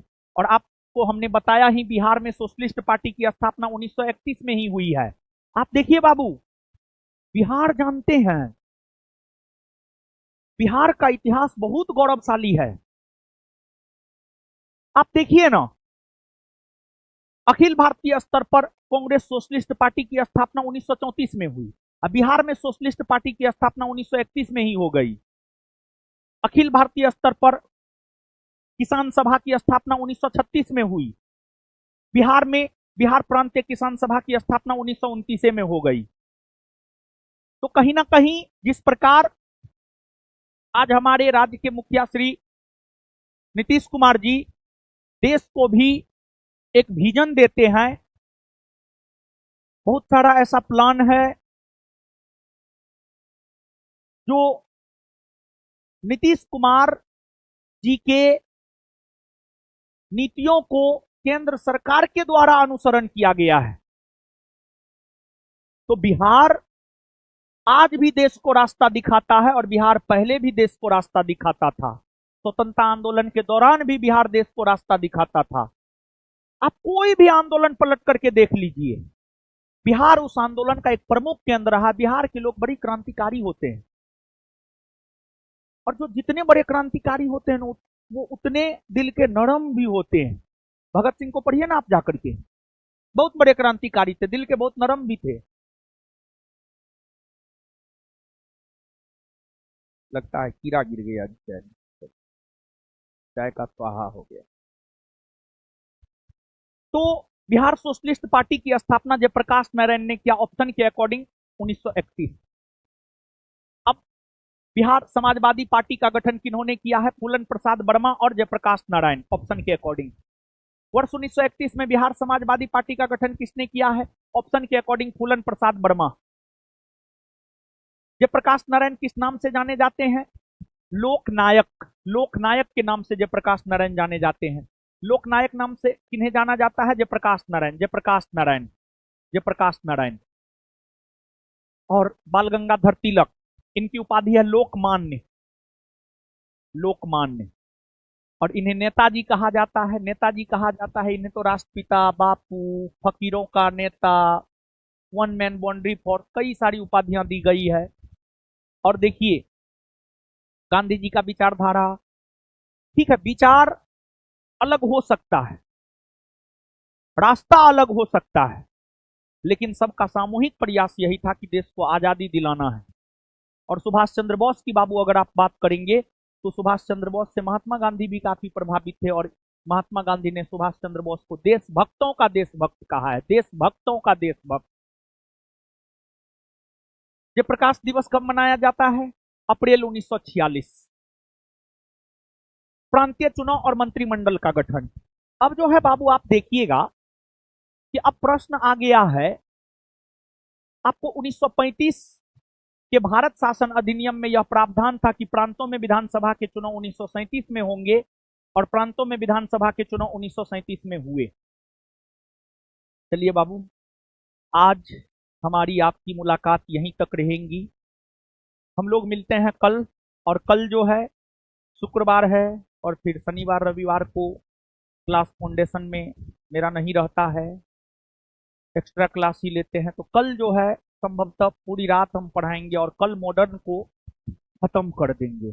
कल मॉडर्न लास्ट कर देंगे और कल के लिए संस्थान के जो लोग बीपीएससी बैच करते हैं, बीपीएससी बैच में एनरोल्ड है, मॉर्निंग बैच या इवनिंग बैच, वो जो है जिस प्रकार से पिछले 2 दिन जो है हम आपको आप आकर के ऑफलाइन पढ़े थे, ऑफलाइन में थोड़ा ज़्यादा मज़ा आता है, थोड़ा ज़्यादा देर भी पढ़ा देते, कोई दिक्कत नहीं रहता है।